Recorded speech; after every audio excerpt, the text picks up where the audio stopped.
Per preparare gli sporcamousse inizio mettendo in un pentolino il latte e la panna e li porto a sfiorare il bollore. Procedo con la ricetta sgusciando le uova, mi serviranno solo i tuorli.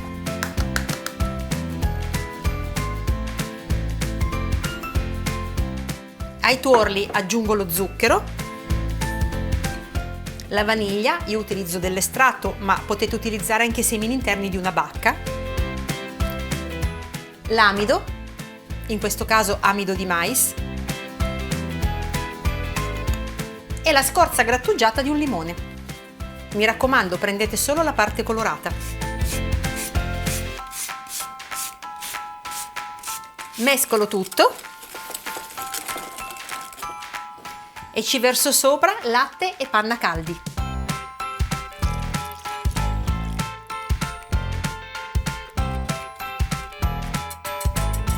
Verso il composto di nuovo nel pentolino e poi mescolando lo faccio addensare a fuoco dolce.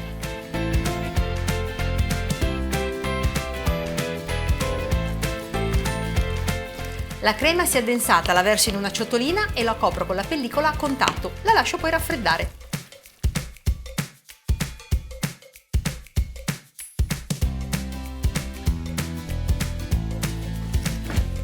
Mentre la crema pasticcera raffredda, noi ci dedichiamo alla pasta sfoglia. Quindi è un rotolo rettangolare.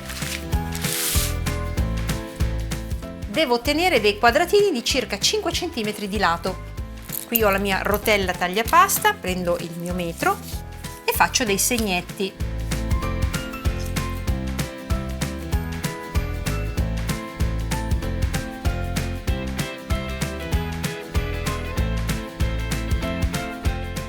Comincio a ricavare i miei quadratini,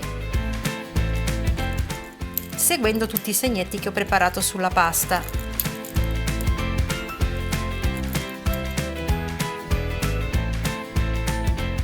Metto i quadratini sulla teglia distanziandoli di qualche centimetro.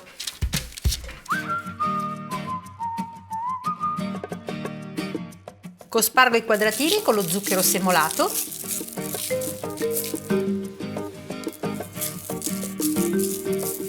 e poi li cuocio a 180 gradi in forno statico per circa 10 minuti.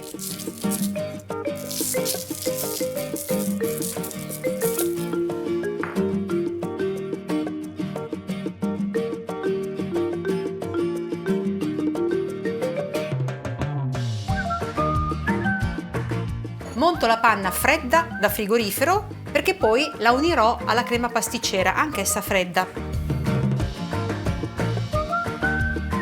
Ma per non sporcarci e soprattutto per non sporcare tutta la cucina, vado a mettere un foglio di pellicola sulla ciotola. Ed ecco un trucchetto che sono sicura apprezzerete moltissimo. Facciamo un piccolo taglio al centro della pellicola, ci introduciamo le fruste e poi cominciamo a sbattere.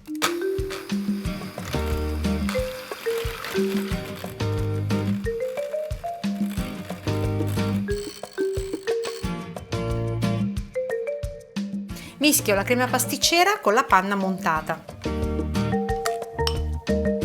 Aggiungo prima una cucchiaiata di panna e mescolo vigorosamente per smuovere un po' la crema pasticcera, dopodiché aggiungo la panna e amalgamo tutto molto più delicatamente.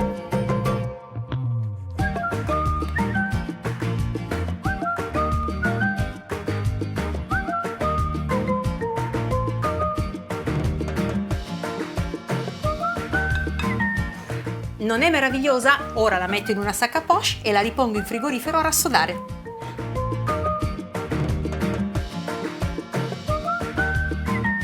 Finalmente componiamo i nostri sporcamousse. Prendiamo il nostro quadratino, con un coltellino molto sottile e con la lama a seghetta vado a tagliare a metà la mia sfoglia, cercando di non romperla. Ecco qua.